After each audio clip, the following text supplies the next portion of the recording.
Okay, so the third part of the run-through of the Little Round Top scenario, and this image shows an overview of the situation at the end of that 1700 to 1800 turn. Now the next turn, 1800 to 1900, begins with mixed odds. The Union Corps draw a range of efficiency markers, 1, 2 and 3, while the CSA draws a 3. Now with Hood's bonus, this will mean he'll have the full complement of 4 activations. However, Vincent's men defending will only have 2 activations. The Union also win the initiative, and they opt to have Barnes's 1st, 5th Corps activate first. Now with Barnes's activation, Union forces scramble up and around Little Round Top. Regiments press in against each other and traffic jams reign throughout the area. On the other side of the hill, however, Confederate brigades order themselves neatly, preparing to charge Union positions on the hill. Hood's first activation results in Anderson's, the yellow, tan with green dot units, advancing on the southern flank, but against Vincent's, these are the orange, blue with green dot brigade, this goes poorly. The 8th Georgia rout during shock combat, and several other nearby units are disordered following heavy small arms fire from Union positions.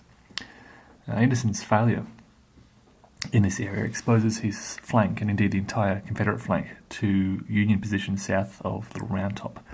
But those Union troops will need to cross the most rugged terrain in this area to attack, and Anderson isn't overly concerned about this threat. Robertson, these are the yellow-tan units with white dots, uses the opportunity to organise his brigade, and throughout the line, units recover from their disorder, and 3 out of the 3 pass their role. With attacks faltering elsewhere, Benning uses this opportunity to get back into the communication with Hood without advancing his brigade. It is a cautious beginning by the rebels, but while now facing superior Union numbers, they'll need to proceed carefully if they are to win the day.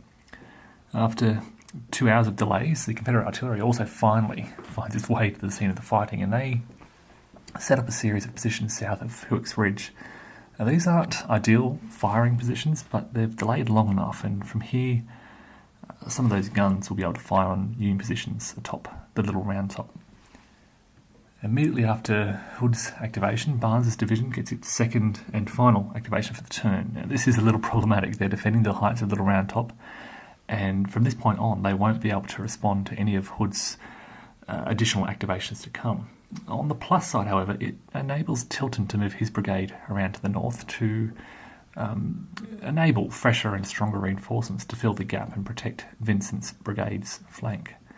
McLaw's division receives the next activation, and Semmes and Kershaw both attempt to move their men out of the range of that devastating Union artillery. Semmes opts to move his men north through the woods, while Kershaw takes his men south through the rocky woods, where they may be able to assist Robertson's brigade. Hood's activation follows, and Benning's brigade leads the charge with an assault against the northern edge of Little Round Top. The odds are fairly well balanced, and the combat results in a bloody standoff here, with both the attacker and defender disordered and losing some strength. Elsewhere, Benning's men direct small arms fire into the Union positions to the north.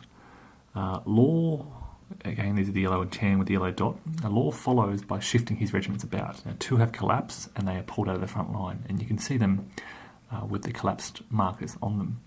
But 2 other regiments remain in good order and at full strength, and they are sent into the front to prepare to assault Little Round Top. In the south, Anderson reorders his brigade.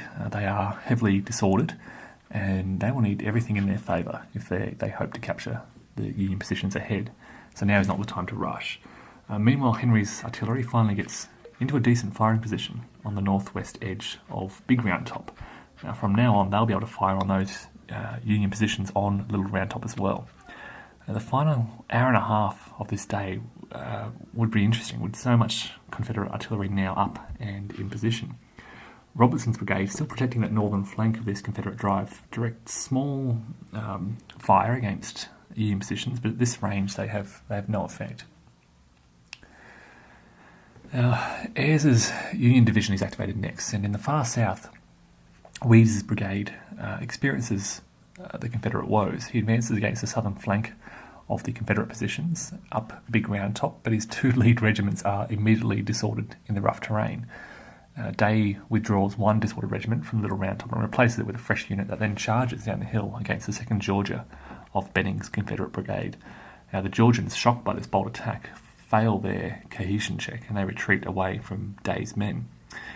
The Union receive a few activations up north, which allows them to again reshuffle their forces before Hood receives his 3rd activation for the hour. Now, chanting in unison hurrah for the bonny blue flag that bears a single star, Confederate forces press against every space of a 600-yard frontage around Little Round Top. They are generally in good order and of good strength, and this is their best chance yet to take the heights. Now, with his artillery in position, Henry's guns belt out across the battlefield and blast those Union defensive positions, but ultimately when the dust clears, the Union defenders are still seen standing strong, untouched by those rebel cannons.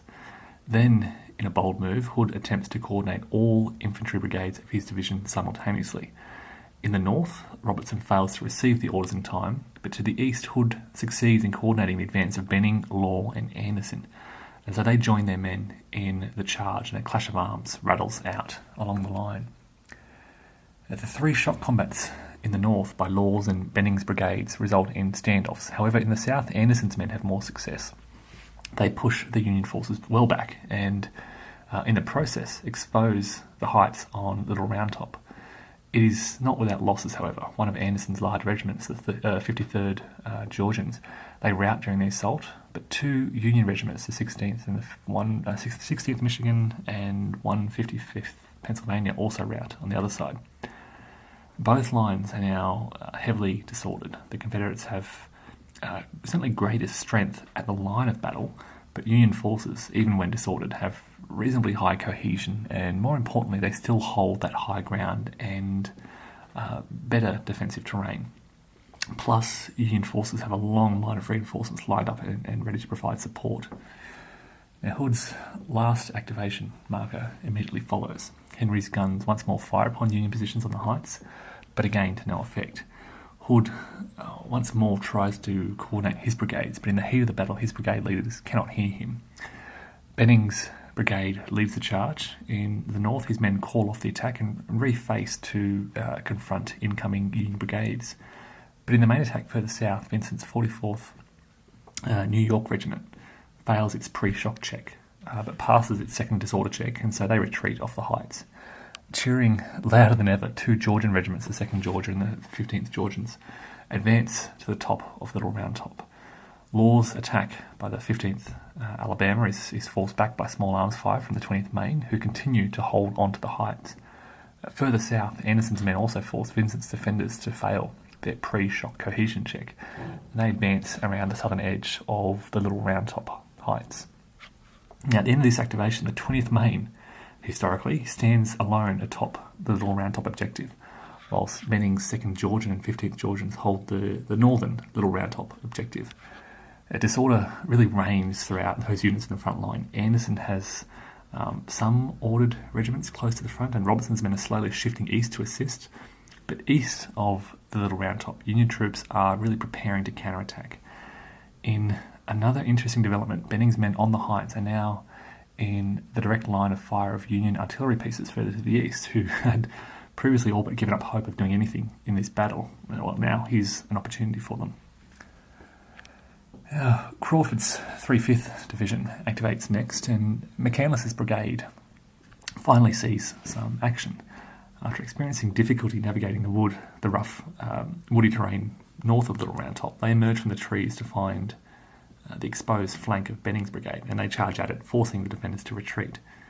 Further south, Fisher's brigade begins to thread their way west through rough terrain to hit the Confederate southern flank. Ayres's division activates, and Day's brigade is ordered to retake the heights of Little Round Top. 3 regiments charge back up the heights, but they are held to a bloody standstill by the defenders. Nevertheless, the shock of battle causes routs among many of these units involved, and the panic spreads throughout the nearby area. 4 Union regiments rout, one after the other, whilst 1 Confederate unit on the hill also routs. After all this action, Benning and a single Georgian regiment continue to hold on to the top of the Little Round Top. And with that series of routs, the hour comes to a close. Confederate hopes are now higher than ever after capturing part of the heights of Little Round Top. The key issue will be whether or not they can hold it. Benning's men are still strong, but there is disorder throughout the regiments, and the brigade is now combat ineffective. Lawes's men have suffered the most, and they are all but spent as a fighting force. However, both Robertson and Anderson still have some hitting power.